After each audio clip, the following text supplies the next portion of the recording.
Hi friends, good morning. Welcome back my YouTube channel. ಇವತ್ತು ನಾನು ದಾಸವಾಳ ಗಿಡಕ್ಕೆ ಮನೇಲಿ ಹೇಗೆ ಫರ್ಟಿಲೈಸರ್ ಮಾಡಿಕೊಂಡು ಆ ಗಿಡಕ್ಕೆ ಹಾಕ್ಬೋದು ಮತ್ತು ಎಲ್ಲ ಹೂವಿನ ಗಿಡಕ್ಕೂ ಕೂಡ ಆ ಫರ್ಟಿಲೈಸರ್ನೇ ಹಾಕ್ಬೋದಾ ಅನ್ನೋದ್ರ ಬಗ್ಗೆ ನಿಮಗೆ ನಾನು ತಿಳಿಸ್ಲಿಕ್ಕೆ ಬಂದಿದ್ದೀನಿ. ದಾಸವಾಳದ ಹೂವಿನ ಗಿಡಗಳು ಇಷ್ಟೊಂದು ಹೂ ಬಿಡಲಿಕ್ಕೆ ಹೇಗೆ ಸಾಧ್ಯ ಅಂತ ಇದ್ದೀರಲ್ವಾ? ನಾವು ಮನೇಲೇ ಮಾಡ್ಕೊಳ್ಳೋ ಫರ್ಟಿಲೈಸರಿಂದ ಇಷ್ಟೊಂದು ಬಿಡ್ತವೆ. ಫ್ರೆಂಡ್ಸ್, ನೀವು ನೋಡ್ಬೋದು ದಾಸವಾಳದಲ್ಲಿ ಎಷ್ಟೊಂದು ಕಲರ್ಸ್ ಇರುತ್ತೆ ಅಂತ. ನಾನು ಒಂದು 5-6 ಕಲರ್ಸ್ ಗಾರ್ಡನ್ನಲ್ಲಿ ಹಾಕ್ಕೊಂಡಿದ್ದೀನಿ. ಡೈಲಿ ಹೂಗಳು ಬರುತ್ತೆ ನನಗೆ. ಒಂದು ಗಿಡದಲ್ಲೇ ಒಂದು 5ರಿಂದ 6 ಬರುತ್ತೆ. ಇದು ನೋಡ್ಬೋದು ನೀವು, ಪಿಂಕ್ ಕಲರು, ಲೈಟ್ ಪಿಂಕ್ ಇದೆ ದಾಸವಾಳ. ಅದರಲ್ಲಿ ಒಂದು 10 ಹೂ ಕೂಡ ಬಂದಿದೆ. ನೀವು ಚಿಕ್ಕದಾಗಿ ಒಂದು ಪಾಟ್ ಮಾಡಿ ಗಾರ್ಡನಲ್ಲಿ ಇಟ್ಕೊಂಡ್ರೂ ಕೂಡ ನಿಮಗೆ ಡೈಲಿ ಹೂಗಳು ಸಿಗುತ್ತೆ. ಅದಕ್ಕೆ ನಾನು ಮನೇಲೇ ಮಾಡ್ಕೊಳ್ಳುವಂತಹ ಫರ್ಟಿಲೈಸರ್ ಕೂಡ ನಾನು ನಿಮಗೆ 1 by 1 ತೋರಿಸ್ಕೊಂಡು ಹೋಗ್ತೀನಿ. ನೋಡಿ ಎಷ್ಟೊಂದು ಮೊಗ್ಗುಗಳು ಕೂಡ ಕಚ್ಚಿದೆ ಅಂತ. ತುಂಬಾ ಮೊಗ್ಗುಗಳು ಕೂಡ ಇದೆ ಮತ್ತು ಚಿಕ್ಕದು ಕೂಡ ಇದೆ. ಹೂಗಳು ಕೂಡ ಹರಳಿದೆ. ಎಷ್ಟು ಚೆನ್ನಾಗಿ ಕಲರ್ಫುಲ್ ಆಗಿದೆ ನೋಡಿ. ಒಂದು ಚಿಕ್ಕ ಹೂ ಕೂಡ ಇಲ್ಲ, ದೊಡ್ಡದಾಗಿ ಕೂಡ ಬಿಟ್ಟಿದೆ.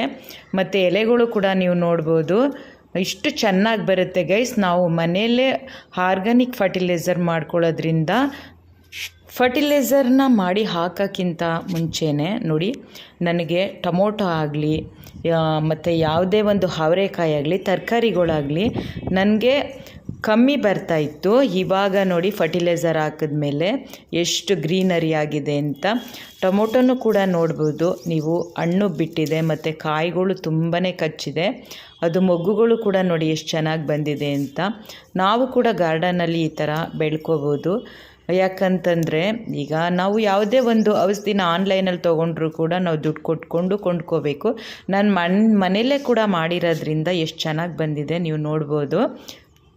ಮಲ್ಲಿಗೆ ಗಿಡಕ್ಕಾಗಲಿ ಮತ್ತು ಯಾವುದೇ ಹೂವಿನ ಗಿಡ ತಗೊಳ್ಳಿ, ನಿಮ್ಮ ಗಾರ್ಡನಲ್ಲಾಗಲಿ ತೋಟದಲ್ಲಾಗಲಿ, ಪ್ರತಿಯೊಂದು ಹೂವಿನ ಗಿಡ ಆದರೂ ಕೂಡ ನೀವು ಈ ಫರ್ಟಿಲೈಸರ್ನ ಹಾಕೋಬೋದು. ಯಾಕಂತಂದರೆ ಈಗ ನೀವು ಬೇರೆ ಗಿಡಕ್ಕೆಲ್ಲ ನೀವು ಲೇಟಾಗಿ ಕೊಟ್ಟರು ಪರವಾಗಿಲ್ಲ ಫರ್ಟಿಲೈಸರ್ನ. ಈ ದಾಸವಾಳ ಮತ್ತು ಮಲ್ಲಿಗೆ ಯಾವುದೇ ನಾವು ಈ ಹೂಗಳಿರುತ್ತಲ್ವ, ಆ ಹೂಗಳಿಗೆ ನಾವು ಫರ್ಟಿಲೈಸರ್ನ ವಾರಕ್ಕೊಮ್ಮೆ ನಾವು ಮಾಡ್ಕೊಂಡು ಬರಬೇಕು. ಮಾಡ್ಕೊಂಡು ಬಂದರೆ ತುಂಬಾ ತಿಕ್ಕಾಗಿ ಹೂಗಳು ಕೂಡ ಬರುತ್ತೆ ಮತ್ತು ಹಣ್ಣುಗಳು ಎಲ್ಲ ಕೂಡ ನಮಗೆ ಸಿಗುತ್ತೆ.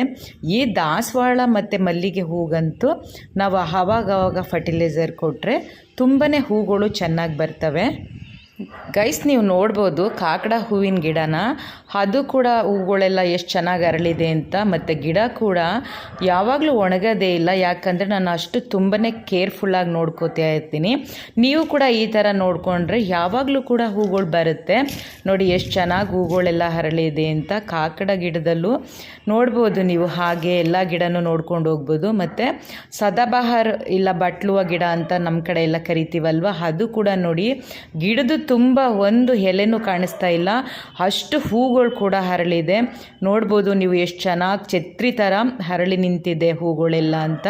ಈ ಥರ ಬಿಟ್ಟರೆ ಗಾರ್ಡನ್ನು ತುಂಬಾ ಲುಕ್ಕಾಗೂ ಕಾಣಿಸುತ್ತೆ, ಒಳ್ಳೆ ಸೀನರಿ ಥರ ಕಾಣಿಸುತ್ತೆ ನಮ್ಮ ಮನೇಲೆ ಕೂಡ. ಮತ್ತು ನಮಗೆ ತುಂಬಾ ಚೆನ್ನಾಗಿ ನಾವು ಗಾರ್ಡನ್ ಮಾಡಿದ್ದೀವಿ ಅಂತಲೂ ಹೇಳ್ಕೊಬೋದು.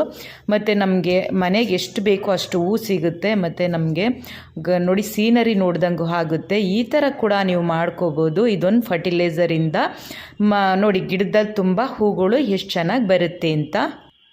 ಫ್ರೆಂಡ್ಸ್, ಫರ್ಟಿಲೈಸರ್ನ ಒಂದೇ ಒಂದು ದಾಸವಾಳದ ಗಿಡಕ್ಕೆ ಮಾತ್ರ ಮಾಡಲಿಕ್ಕೆ ಹೋಗಬೇಡಿ. ಎಷ್ಟು ನೀವು ಗಿಡ ಹಾಕ್ಕೊಂಡಿರ್ತೀರೋ ಅಷ್ಟು ಗಿಡಕ್ಕೂ ಕೂಡ ನೀವು ಮಾಡ್ಕೋಬೋದು. ಒಂದು ಬಕೆಟ್ ತೊಗೊಂಡು ಅದಕ್ಕೆ ನೀವು ಏನೇನು ಐಟಮ್ಸ್ ಹಾಕಬೇಕು ಅಂತ ನಾನು ಮುಂದೆ ನಿಮಗೆ ತೋರಿಸ್ಕೊಂಡು ಹೋಗ್ತೀನಿ. ಮನೇಲಿರೋ ವಸ್ತುಗಳನ್ನೇ ಸಹ ನಾವು ಬಳಸ್ಕೊಂಡು ನಾವು ಆರ್ಗಾನಿಕ್ ಫರ್ಟಿಲೈಸರ್ನ ಮಾಡ್ಕೋಬೋದು. ನೋಡಿ ಗೈಸ್, ಶಂಖದ ಹೂವು ನೋಡ್ಬೋದು ನೀವು, ಎಷ್ಟು ಚೆನ್ನಾಗಿ ಪಕ್ಕದಲ್ಲೆಲ್ಲ ಹೂಗಳು ಅರಳಿವೆ ಅಂತ. ಈ ಥರ ನಾವು ಫರ್ಟಿಲೈಸರ್ ಹಾಕ್ಕೊಂಡ್ರೆ ತುಂಬ ಅಂದರೆ ತುಂಬಾ ಗಿಡಕ್ಕೆ ತುಂಬ ಹೂ ಬಿಡುತ್ತೆ. ನೋಡಲಿಕ್ಕೂ ಖುಷಿ ಆಗುತ್ತೆ ಮತ್ತು ನಮಗೂ ಕೂಡ ಮನೆಗೆ ಬಳಸ್ಕೋಬೋದು ಗೈಸ್. ನೋಡಿ ಎಷ್ಟು ಚೆನ್ನಾಗಿ ಹೂಗಳು 1 by 1 ಕಚ್ಚಿದೆ ಅಂತ. ನಿಮ್ಮ ಮನೆಯಲ್ಲಿ ತುಳಸಿ ಗಿಡ ಕೂಡ ಇದ್ರೂ ಅದಕ್ಕೂ ಕೂಡ ನೀವು ಮನೇಲಿ ಮಾಡ್ಕೊಂಡಿರೋ ಅಂಥ ಫರ್ಟಿಲೈಸರ್ನ ನೀವು ಹಾಕ್ಕೊಂಡು ಬರ್ಬೋದು. ನೋಡಿ, ನಾನು ಕೂಡ ಗಾರ್ಡನಲ್ಲಿ ಪಾಟ್ ಕಟ್ಟಿದ್ದೀನಲ್ವ, ಅದಕ್ಕೆ ನಾನು ಕೂಡ ಹಾಕ್ಕೊಂಡು ಬರ್ತೀನಿ. ಸ್ವಲ್ಪ ಅದಕ್ಕೂ ಕೂಡ ಗೊಬ್ಬರ ಥರ ಆಗುತ್ತೆ ಅಲ್ವಾ, ಅದರಿಂದ ಗಿಡ ಚೆನ್ನಾಗಿ ಬರುತ್ತೆ.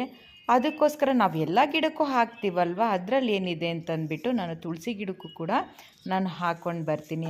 ಫ್ರೆಂಡ್ಸ್, ಇವಾಗ ನೋಡಿ ಹೇಗೆ ಫರ್ಟಿಲೈಸರ್ ಮಾಡ್ತೀನಿ ಅಂತ. ನೋಡಿ, ಹೇಗಿದ್ದರೂ ನೀವು ಕಿತ್ತಳೆ ಹಣ್ಣು ತಿಂತೀರಲ್ವ, ಅದ್ರ ಸಿಪ್ಪೆ ಹೇಗಿದ್ದರೂ ನೀವು ಆಚೆಗೆ ಬೀಸಾಡ್ತೀರಾ. ಅದು ಆಚೆಗೆ ಬೀಸಾಡೋ ಬದಲು ನೀವು ಅದರಿಂದನೂ ಫರ್ಟಿಲೈಸರ್ ಕೂಡ ಮಾಡ್ಕೋಬಹುದು.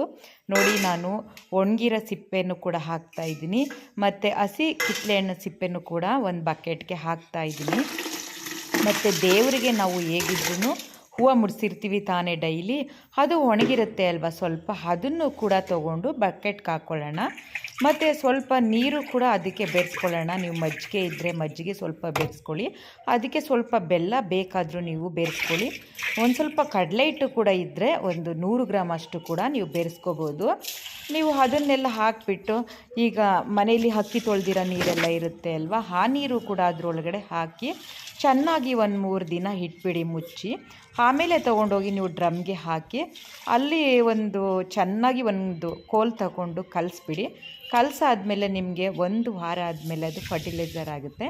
ಅದನ್ನೇ ಎಲ್ಲ ಗಿಡಕ್ಕೂ ಒಂದೊಂದು ಜಗ್ಗು ಹಾಕ್ಕೊಂಡು ಬನ್ನಿ. ಇದೇ ಥರ ನೀವು ವಾರಕ್ಕೊಮ್ಮೆ ಗಿಡಗಳಿಗೆ ಆರ್ಗಾನಿಕ್ ಫರ್ಟಿಲೈಸರ್ ಹಾಕ್ಕೊಂಡು ಬಂದರೆ ಗಿಡಗಳು ಹಸಿರಾಗಿ ಬೆಳೆಯುತ್ತೆ, ಮತ್ತು ಹೂಗಳು ಕೂಡ ಚೆನ್ನಾಗಿ ಬರ್ತವೆ, ಹಣ್ಣುಗಳು ಕೂಡ ಚೆನ್ನಾಗಿ ಬರ್ತವೆ.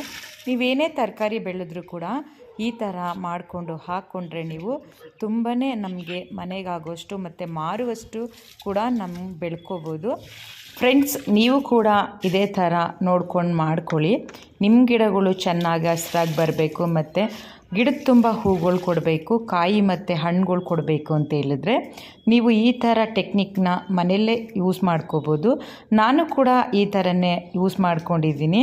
ನಾವು ಗಿಡ ಗ್ರೋತಿಂಗ್ ಫರ್ಟಿಲೈಸರ್ನ ತೊಗೊಂಡ್ರೂ ಕೂಡ ಒಂದೊಂದು ಸಲ ಚೆನ್ನಾಗಿ ಗಿಡಗಳು ಬರಲ್ಲ, ಆ ಹೂಗಳು ಕೂಡ ಕೊಡಲ್ಲ. ಯಾಕಂತಂದರೆ ನಾನು ಸುಮಾರು ಸಲ ನೋಡಿದ್ದೀನಿ, ಒಂದೊಂದು ಚೆನ್ನಾಗಿ ಬರುತ್ತೆ, ಒಂದೊಂದು ಚೆನ್ನಾಗಿ ಬರಲ್ಲ. ನಾವು ಮನೆಯಲ್ಲೇ ಮಾಡಿಕೊಂಡು ಎಲ್ಲವನ್ನು ನೋಡ್ಕೊಳ್ಳೋದ್ರಿಂದ ಎಷ್ಟು ಹಾಕಬೇಕು, ಯಾವ ರೀತಿ ಹಾಕಬೇಕು, ಗಿಡ ಹೇಗೆ ಒಣಗುತ್ತೆ, ಮತ್ತು ಅದಕ್ಕೆ ಗೊಬ್ಬರ ಹೇಗೆ ಹಾಕಬೇಕು ಅನ್ನೋದನ್ನು ನಾವೆಲ್ಲ ಕೂಡ ಅಬ್ಸರ್ವ್ ಮಾಡ್ಕೊಂಡಿರ್ತೀವಲ್ವ.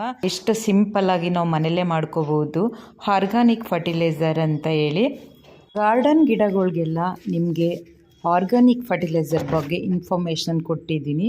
ಗೈಸ್, ಈ ವಿಡಿಯೋ ನಿಮಗೆ ಇಷ್ಟ ಆಗಿದ್ದರೆ ಲೈಕ್ ಆ್ಯಂಡ್ ಶೇರ್, ಕಮೆಂಟ್ ಮಾಡಿ, ಸಬ್ಸ್ಕ್ರೈಬ್ ಮಾಡ್ಕೊಳ್ಳೋದಂತೂ ಮರಿಬೇಡಿ. Thank you, bye bye, take care.